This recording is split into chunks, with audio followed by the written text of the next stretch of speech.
La sorcière réveille nos sens animaux et végétaux. Elle co-compose au fil de l'air et de l'eau, de la terre, du bois et de la pierre, une écho poétique du bien-être, du buen vivir. En magicienne des milieux, elle évolue à la lisière entre les mondes et leur devenir multispécifique.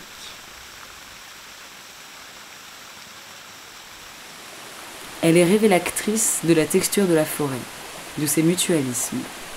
Elle enchevêtre sa danse et son écriture dans la kora de la terre-mère, épelle l'alphabet envoûtant du sensible et s'épanouit dans les chorégraphies du vivant.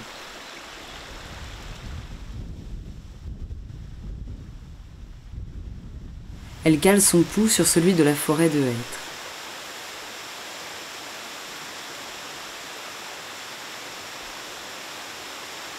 Elle fait monter la sève dans ses mains et sous ses pieds. Elle prend et donne forme, rejaillit de la mort, coule de source, ressource. Elle se tient à l'écoute des êtres.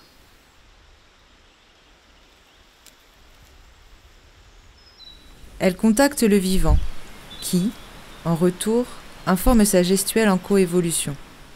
Elle invite les états de la matière, les flux et les ondulations du vivant à influer dans ses états de corps. Ils affluent en elle, l'animent, puis, du dedans, la poussent vers le dehors, en réponse à ce monde vibrant.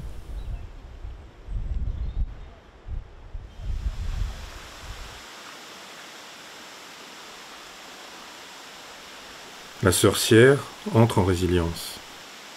Elle embrasse le monde et danse avec la lumière. Née des puissances de la terre, elle prend corps avec la matière. Elle est indivisible. Air, terre, mer, pierre et feu. Insaisissable.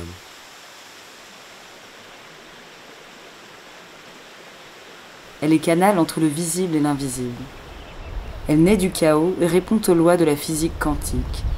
Elle est danse des molécules, ondes et corpuscules, musique, ondoiement, chatoiement.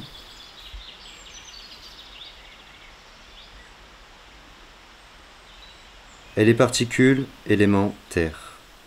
Elle absorbe et transforme couleur et lumière, touche au cœur de la matière. Elle est pont, photon. Elle circule et s'impulse au contact des champs magnétiques avec lesquels elle entre en vibration.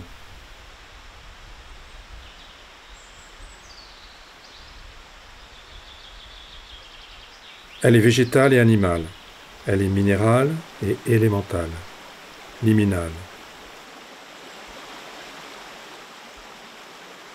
Tels sont eux dans l'eau, elle s'imbrique, s'enchevêtre et co-compose une danse de la forêt en résonance avec toutes les vibrations et les corps auxquels elle se suspend et s'entretisse.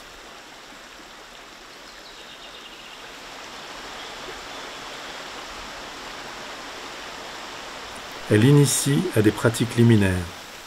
Elle invite à une transcendance qui modifie nos états de corps et de conscience, explore d'autres façons d'être au monde, donne corporéalité aux continuités entre les lignes de force et de fuite et les flux du vivant.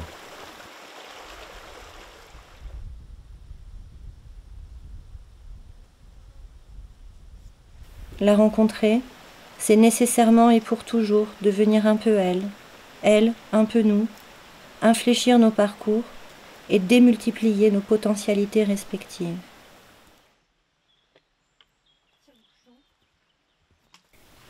Elle explore ce qu'elle sait par nature, ce qui la relie au vivant autre qu'humain dans son patrimoine génétique, son inconscient écologique. Elle lutte contre la désanimation de la matière, la hiérarchisation du vivant et des natures-cultures qui en émergent. Elle réincorpore la pensée. Elle réinstaure des liens de parentalité entre les humains et les animaux, les végétaux, toutes les formes du vivant reliées dans une commune ascendance. Chamane des milieux, elle renverse les perspectives, écolocalise sa danse sylvestre, désanthropologocentre le geste et le regard. Elle geste-articule d'autres langages.